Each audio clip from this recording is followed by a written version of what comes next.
सरकार की जीएसटी-आई जुलाई 2021 के दौरान पुनः बढ़कर 1.16 लाख करोड़ रुपए के स्तर पर आ गई है। गत माह के दौरान जून में अवश्य गिरावट दर्ज की गई थी, लेकिन पिछले 7-8 माह से निरंतर भारत की जीएसटी-आई में सुधार दर्ज किया गया था।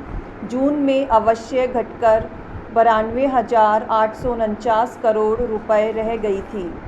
जुलाई के आंकड़े निश्चित रूप से यह स्पष्ट संकेत देते हैं कि कुछ सामयिक बाधाओं के बावजूद देश की अर्थव्यवस्था में महत्वपूर्ण सुधार देखने को मिल रहा है।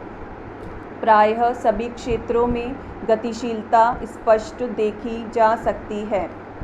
देश का ऑटोमोबाइल, स्टील, सीमेंट, निर्माण, हाउसिंग व बुनियादी ढांचे के प्रायः सभी उद्योग तेजी से रफ्तार पकड़ते नज़र आ रहे हैं और इसी का परिणाम है कि जीएसटी-आई में लगातार सुधार देखने को मिल रहा है।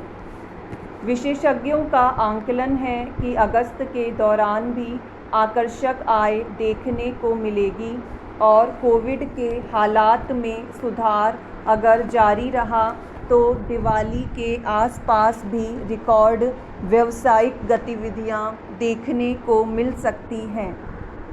मुंबई में नवीनतम रिपोर्ट के अनुसार मकानों की रजिस्ट्री जुलाई के दौरान 3 गुना बढ़ गई है।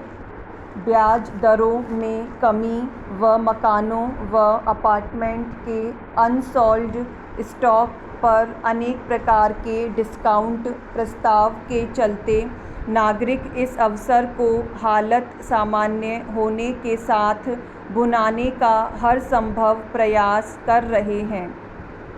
30 जुलाई तक ही 9,037 आवासीय संपत्तियों का पंजीयन मुंबई में हो चुका था, तो जून की 7,857 संपत्तियों के मुकाबले अधिक था।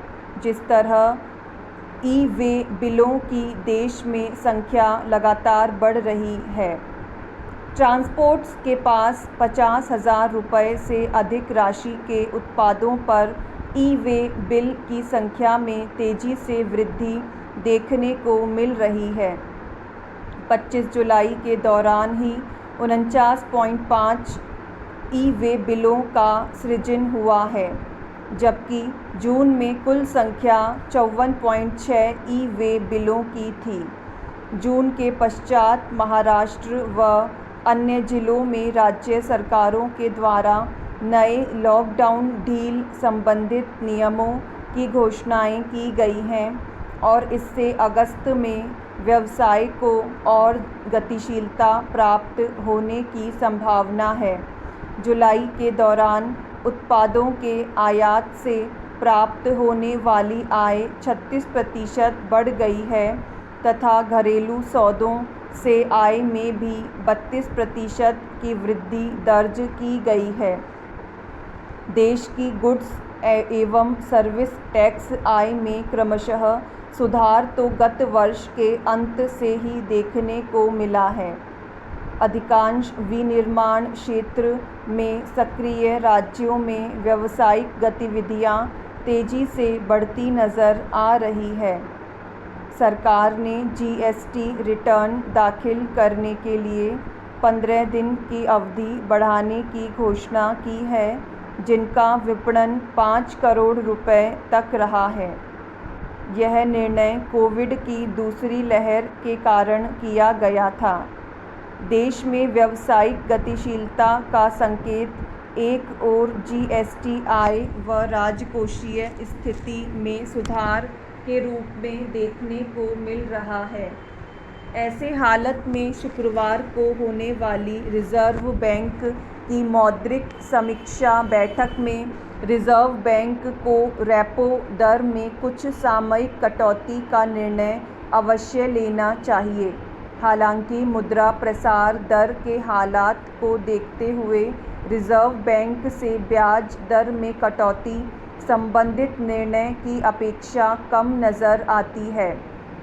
अधिकांश आर्थिक विशेषज्ञों का भी यही मत है कि रिज़र्व बैंक फ़िलहाल ब्याज दर में किसी प्रकार की कटौती नहीं करेगा, लेकिन जिस तरह देश में आर्थिक हालात त्वरित स्तर पर सुधरते नज़र आ रहे हैं, ऐसे वातावरण में अगर 0.25% ब्याज दर में और कटौती की जाती है तथा नकद तरलता का प्रवाह बाजार में बना रहता है, तो निश्चित रूप से निर्माण व उपभोग क्षेत्र के साथ उत्पादन क्षेत्र की गतिविधियों को और प्रोत्साहन मिलेगा।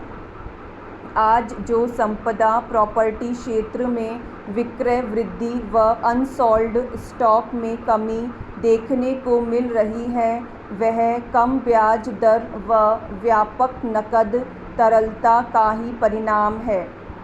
इसी के चलते सामयिक मुद्रा प्रसार दर वृद्धि के बावजूद आर्थिक हालात में गतिशीलता देखने को मिल रही है, लेकिन यह निश्चित रूप से कहा जा सकता है कि और अधिक ब्याज दर कटौती से मुद्रा प्रसार दर बढ़ने की संभावना नहीं है और वर्तमान मुद्रा प्रसार दर का संकट भी कृत्रिम है, जो लॉजिस्टिक सुविधाओं की कमज़ोर, लॉकडाउन व उत्पादन बाधाओं के कारण उत्पन्न आपूर्ति व मांग के असंतुलन का ही परिणाम है।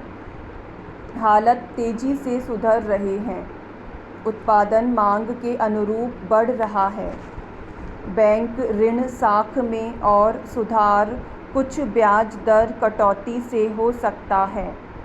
वर्ष 2021-22 का कृषि उत्पादन आकर्षक स्तर पर रहने की संभावना है और वर्तमान मुद्रा प्रसार दर का कारण कृषि उत्पादों की मूल्य वृद्धि व तेल मूल्य वृद्धि प्रमुख रूप से रही है। केंद्र सरकार को खनिज तेल उत्पादों पर जीएसटी के माध्यम से राज्यों के साथ क्षतिपूर्ति की गारंटी के साथ आम सहमति बनानी चाहिए और खनिज तेल के मूल्य में कमी का प्रयास करों के कटौती के माध्यम से करना चाहिए। ओपेक ने उत्पादन वृद्धि का संकेत देकर खनिज तेल मूल्य वृद्धि पर लगाम लगाने का सफल संकेत दिया है और इसी संदर्भ में मूल्य नियंत्रण के साथ भारत सरकार व राज्यों को भी कर की दरों में कटौती करके औद्योगिक लागत के साथ मुद्रा प्रसार दर को नियंत्रित करने का कार्य करना चाहिए। देश में उत्पादन गतिशीलता व लॉजिस्टिक सुविधाओं के सुचारू परिचालन से ही मुद्रा प्रसार दर आगामी महीनों के दौरान नियंत्रित हो जाने की संभावना है, क्योंकि कृषि उत्पादन का भी इसमें सहयोग अवश्य मिलेगा। निसंदेह देश की अर्थव्यवस्था में उपलब्ध 6 लाख करोड़ रुपए की नकद तरलता के आधिक्य से भी ब्याज दरों को नियंत्रित करने में सहयोग मिलेगा, लेकिन समय व अर्थव्यवस्था की मांग को देखते हुए रेपो दर में 0.25% की कमी होनी चाहिए।